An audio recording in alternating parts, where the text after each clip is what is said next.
First batch of NS men enlisted in 1967, done by Sanjay, Joshua, Josiah, Jonathan, and Zachary from 2.1 Reuben HCSI.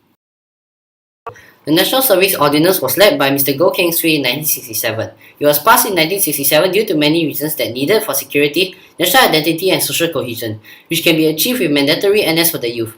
The separation of Singapore from Malaysia, Indonesia's confrontation against Singapore and Malaysia, the impending withdrawal of British defence troops in Singapore, and the high vulnerability of Singapore were the main reasons making national service in Singapore imperative.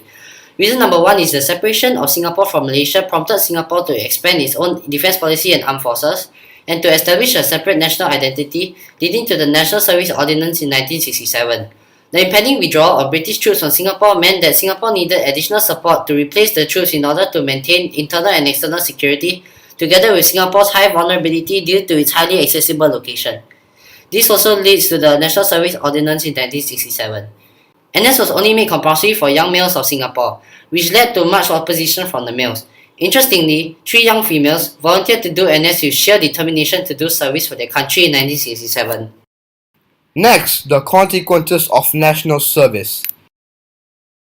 There were many oppositions for the NS Ordinance passed in 1967. Firstly, on 27 March 1967, there were demonstrations by 300 people against national service, where 13 people were arrested, including 7 women, following 3 lightning street demonstrations and Trade Unions Amendments Act. Secondly, 6 young men and a girl were arrested on 28 March 1967 when police broke up a demonstration in Balestier Road by about 100 people against national service. There was also a certain positive response from the people of Singapore. The University of Singapore Student Union showed strong support for the call-up of youth for NS. 96% of the 9,428 men expected to register had done so. Following the call-up for NS men, the first batch of 9,000 men was enlisted for NS. Start of national service in 1967 has brought about many benefits to Singapore in terms of its security and social cohesiveness over the years.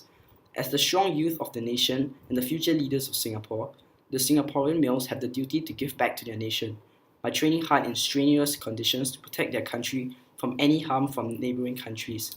The mandatory 2 years that each Singaporean male dedicates to the country makes the Singaporean army strong and the Singaporean population safe. This strong army of young males is important for Singapore.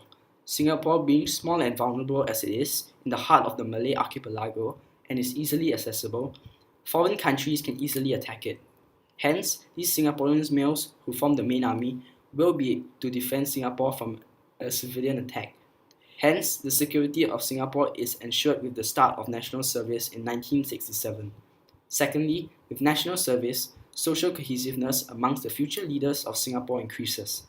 Young Singaporean males who are put in a rigorous situation will require the assistance and support of their peers to be able to enjoy their time at NS. Furthermore, being put in a common space with peers from different socio-economic groups and races allows boys to understand and accept people who are vastly different from them. Common spaces bring shared memories and deeper understanding of people around you, building social cohesiveness. These young males are now more open to different people, different characters of people, and are able to understand the rationale behind why they react that way.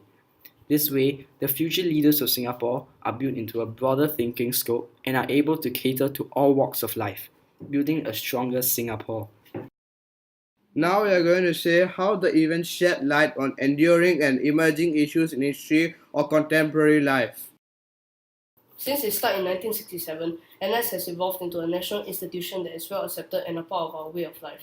When NS was introduced, officers served 3 years and other ranks served 2 years, followed by 10 years of reserve service, now known as Operationally Ready National Service. In 2005, the length of service was eventually changed to 2 years for servicemen, arising from improvements in training and technology. In 1983, the reservist training cycle was extended from 10 to 13 years to meet operational needs. It was shortened to 10 years in 2006. The roles of national servicemen have changed over time. Our first few batches of enlistees were trained in infantry battalions. Enlistees also started joining the Republic of Singapore Navy and Republic of Singapore Air Force in 1969 and 1970 respectively. In 1975, the first intake of full-time police national servicemen were enlisted and deployed for peacetime and emergency functions such as crime prevention, patrols and protection of heat installations, and preparation and training for national emergencies and disasters.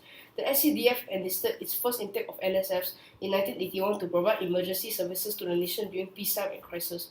Since then, our servicemen's roles have expanded. In the SAF, our servicemen are trained to fight within units that have to operate in a decentralized manner and in urban terrain. They are also technologically savvy and are able to operate sophisticated equipment. This will enable the SAF to achieve mission success decisively and efficiently. Beyond protecting Singapore from armed conflicts, our servicemen are now involved in countering terrorism, dealing with the aftermath of natural disasters, and tackling health epidemics. For instance, our NSFs and NSmen from the SAF and the Home Team aided relief efforts in Indonesia and Thailand in the wake of Boxing Day tsunami of 2004, working shoulder to shoulder with our regular forces. Our SCDF NSmen have participated in a total of 9 relief missions in the Asia-Pacific region as part of Operation Lionheart. Back home, our SAF NSFs contributed to detection, contact tracing, and quarantine management efforts during the SARS crisis in 2003. SAF medics were also deployed at Changi Airport to augment efforts to screen air travelers. NS in 1967 only took in eligible males and did not give opportunities for those who were not eligible but were interested, such as women. Recently, there is a separate camp set up for volunteer servicemen, increasing the country's armed forces strength. The changing rules of our servicemen reflect the need for NS to evolve and keep pace with the changes in our society as well as our threat environment. This is necessary if NS is to remain relevant.